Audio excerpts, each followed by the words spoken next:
cook back again. If you do work, you work. We no go say, we no be so wage. Right. We family work. No say the test na no. You go talk for. Who wa ga nyame go women. Ya, tell me tell me na on tama na go no go chaya. Ikama we. Ha? Wa nyame go women in my house. Now you the collect it. Where you be? Amen. You all the payment day we are the way to complain my own women no work with payment ya. All women or ain't no say any man why you see it be you. Woman beg no ware in between his legs. No ware out total harari. My sister that day he had woman. Hey, but we tired. About me even working well we going. Come here be doing na wo go responsible me. Come here wo mu here obey we here. Ya come here. That go here man. I just say when I want to go ya ko the time me down. We mother someone among we come. E mo bobo, we go ya time me down. Don't never go. Why come on me? Follow the setting. No get na. Ya go le ma we he. E te pade mi ma. Wa ya kwa no e, wa kwa no. Deni pano. Deni pano. Te pode mu. Deni pano. Pewe e ni ma go you. E ma me we. E ma me we. E mo bobo won. Wo mo bobo. Agba wo. Wo mo come. Sakolo wo mo come. I try we. Deno mi awu. Deno we ho go down ni. Wo. I try we. Sakolo wo ma so o. Oda o ka o. Sakolo la ni se nu sisi le go do. Mo fuku an. Mo sakolo. Sakolo wa bere. Sakolo wa bere. Oh, ije. Awe mama keke no wo ba mi da o. Ọmọ keke o. Ọmọ na we mo e.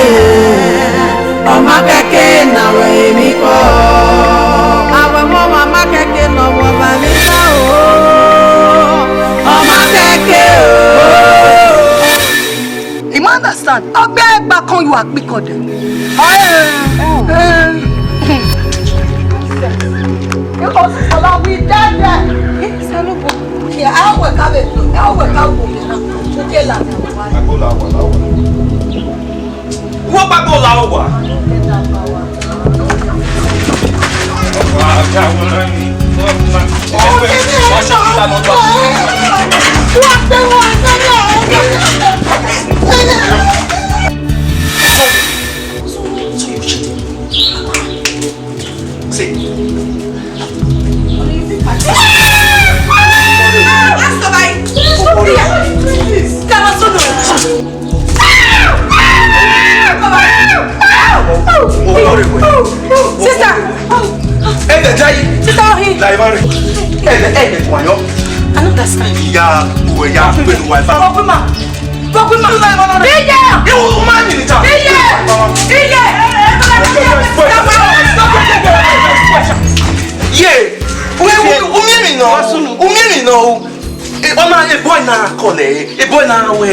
My sweetheart, my love. A boy na ki my get omonoria obie ashawo no. Ashawo no obie.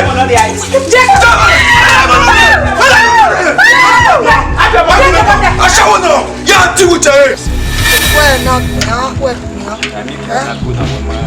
No, don't work. There we may be no really wow, maybe Betty, Betty.